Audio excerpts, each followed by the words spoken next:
This microwave oven is a truly remarkable feat of engineering. The rapid heating that makes microwaves popular is made possible by power provided from this vacuum tube. Now, if you picture a vacuum tube at all, it's likely in a radio like this.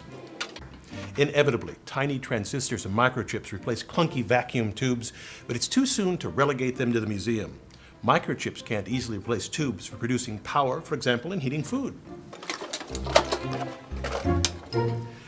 Now, a microwave contains three main components. A vacuum tube called a magnetron. It generates the energy that heats food.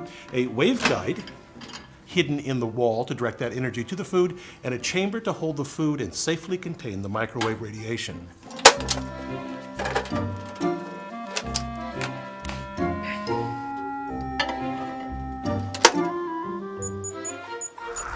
In principle, a microwave oven heats no differently than any other type of heat transfer.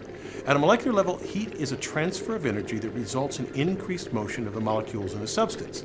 Since we aren't quantum-sized, we observe this increase in motion as a rise in temperature.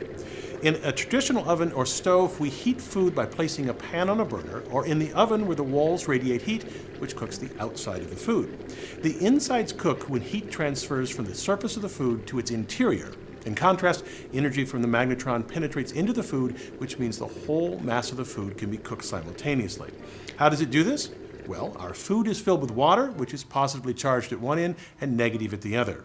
To give these molecules more energy, we expose it to electromagnetic waves that emanate from the tube. By definition, the waves have the electrical and magnetic fields that change direction rapidly. For this oven, the direction of the fields change 2.45 billion times per second. Water will try to align with the radiation's electric field. The changing field rocks the water molecules back and forth rapidly, and molecular friction from this creates heat as the motion disrupts the hydrogen bonds between neighboring water molecules.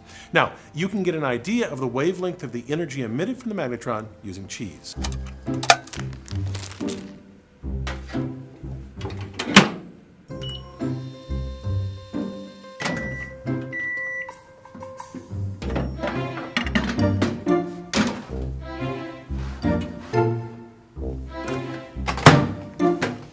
Now, you can see on here sections where the cheese is completely melted and other sections where it's completely unheated. The oven's metal walls only reflect waves of a length that fits inside the oven. This standing wave causes hot and cold spots inside the oven. The three-dimensional pattern of waves is difficult to predict, but the principle can be seen by looking at the waves in a single dimension. The peaks and valleys in the wave represent the greatest energy of the wave. Well, the nodes here correspond to the cold spots inside the chamber. If I measure the distance between melted cheese spots, I find about 2.5 inches. That would be half the wavelength, the distance between nodes, and is pretty close to the actual wavelength of microwave radiation used. Using that wavelength, I can estimate the microwave radiation's frequency. The frequency is related to the wavelength by the speed of light. I get an answer that only has a 4 or 5% error, not bad for this primitive measurement.